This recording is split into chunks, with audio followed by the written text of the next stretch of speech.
I spent $22,000 upgrading my F-150 for off-road and overland travel. That does not include maintenance, repairs, off-road recovery gear, or refrigerators. Want to see what I spent all my money on? Stick around to the end to find out what my most expensive upgrade is. I've owned this 2015 F-150 since 2017, and it is the XLT package with the FX4, so it has the rear locker and the stock skid plates. It also has the 5.0 liter V8 and 6R80 transmission. All right, so here are my upgrades. Starting at the front of the truck, we have a Road Armor Stealth pre-runner winch bumper, and this runs at $2,300. Huge upgrade for the truck. It allows us to mount up to a 13,000 pound winch. Mounted up, we have a Smitty built X2O 12,000 pound winch with the synthetic line. I've also got the Factor 55 Pro Link hook on here. So this Smitty built winch runs at $500. We used this winch almost instantly after installing it on the bumper. Our first trip out with our camper, we ended up jackknifing on black ice. Tow truck was 4 hours out from being able to help us. And so we were able to self-recover using the winch. We've also used it to recover many other people while off-road. It's just been a great upgrade to have. So I've spent about $600 on all my lighting upgrades. I've got a Lightfox light bar,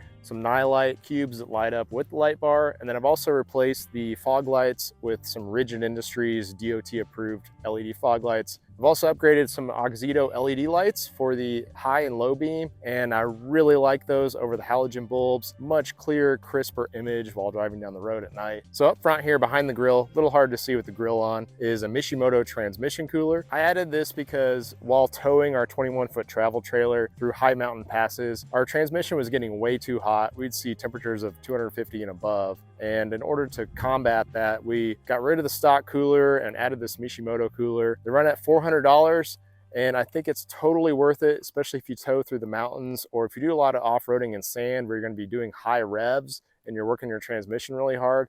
It's good to have that extra cooling capacity. Working our way back on the truck, I have Weld Racing Cinch 17 by 9-inch wheels. These run at $1,600, and I did end up purchasing 5 of these so that I would have the same offset if I had a flat. And these have 5-inch back spacing so that I can run my 35-inch Toyo Open Country AT3 tires. For a set of 5 was $2,100.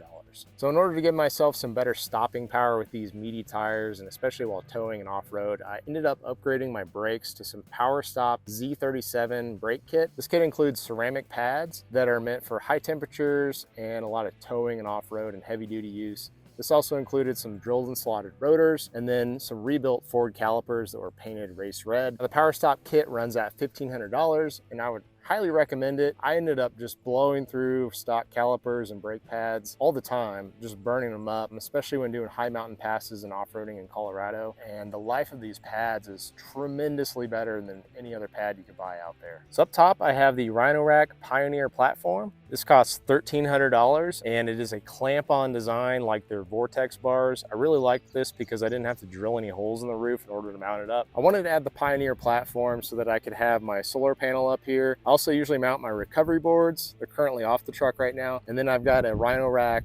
270 awning that I'll mount on here for extended trips when we need shade. I really like having the platform up here. It just adds more storage to the truck, keeps a lot of those bulky items out of the bed of the truck. Only downside I would say with the Rhino-Rack Pioneer platform on the F-150 is it can only hold up to 100 pounds. So you're not gonna be able to put a rooftop tent up here or even stand on it for that matter. Also up top here, I've got my Bougie RV solar panel. This is a $100 100-watt panel, and it runs great. It's able to charge up our dual battery system, which we'll get into next. All right, so let's move into the cab and talk about the dual battery system. All right, so back here, it looks very inconspicuous, but this is an added feature, and it is a Built-Right Industries pull tab, and it allows you to access the back driver's side of the F-150s. For some reason from the factory, they don't give you this access. And Built-Right Industries, for $35, you can install this tab on your truck, giving you access to more storage in the back here. And this is where I chose to mount up my RedArc BCDC 1225D, which is the brains of this dual battery system, running at about $350. It is able to charge off the start battery and also through the solar panel. The charge controller was $350, but all the other electrical stuff together, I did all the install myself. I would say it was about $300, $350 for all the extra parts and things in order to install this system. And that does not include the battery, which we'll move to next in the back of the truck.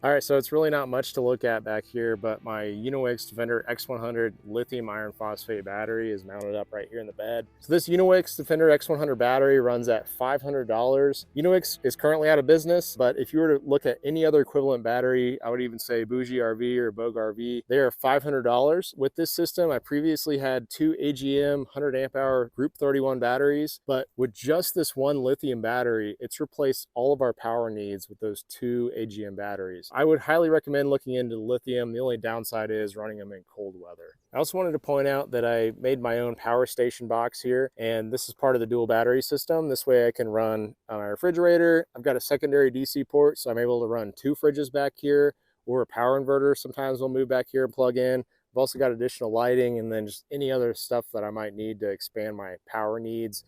So up top here, I have a custom FX switch panel. This runs about $200.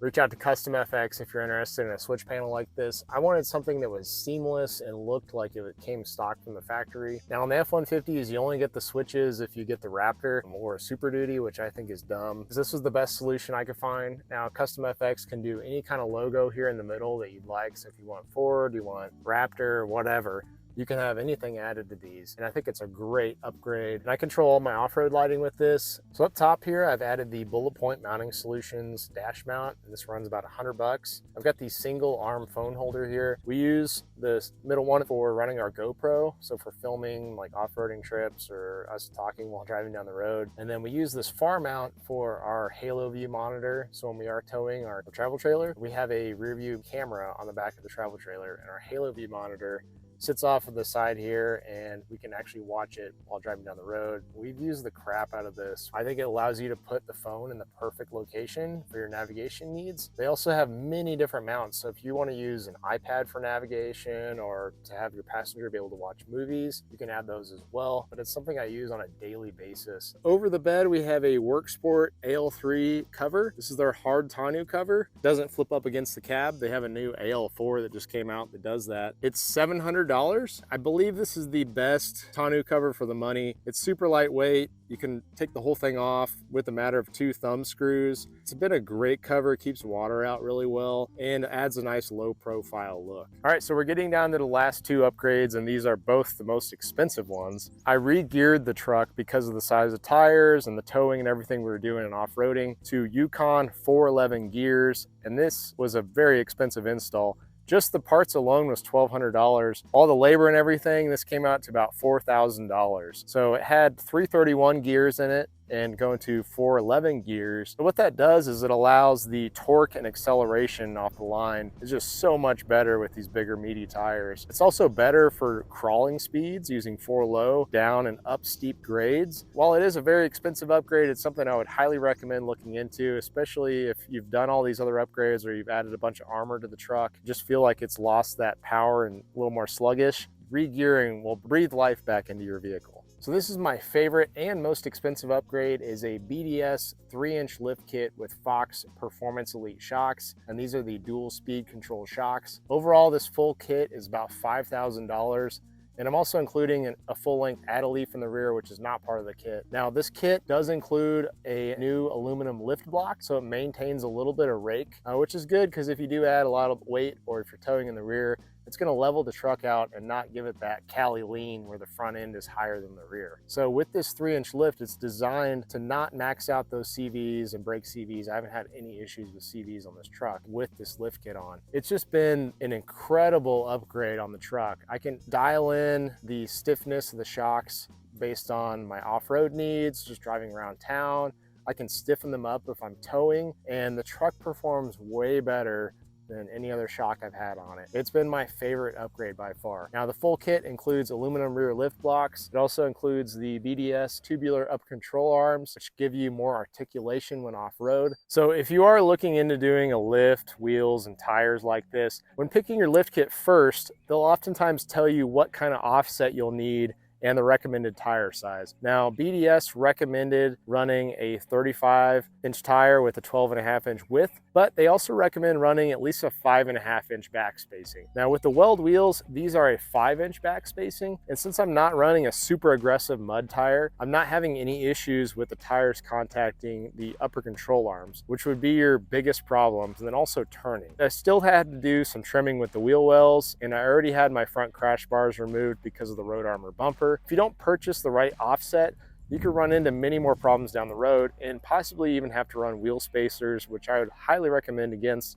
if you don't have to run a wheel spacer. So many of you may be thinking, why would you spend $22,000 upgrading a perfectly good truck? And others of you may be thinking, geez, why haven't you bought new skid plates yet? The reality is, my wife and I were digital nomads for 2 years, towing our 21-foot travel trailer all around the US. And in order to live out of your vehicle, sometimes it's nice to have a few other things to make life a little bit easier, like extra fridge space or better lighting. We also like to go off-roading and map trails for Onyx off-road. So in order to go further off the beaten path and be more comfortable and self-sustainable while off-road, we found these upgrades to be the best option for us. So some future upgrades that I'd like to add to my truck would be a Go Fast camper, just to make camping a little more comfortable. I'd also like to add a Whipple supercharger. Who doesn't want 700 horsepower? That'd be sick. A couple other smaller things that would be great would be to add an amber light bar to the roof rack up top. I think that would look really cool and also perform great in snow, sand, foggy situations. Also, I'd like to add some skid plates to protect the underside a little better and some sliders. I've included the links to all these upgrades in the description below, so make sure to click on those and check them out. And don't forget to subscribe to my channel for more in-depth videos. Thanks for watching.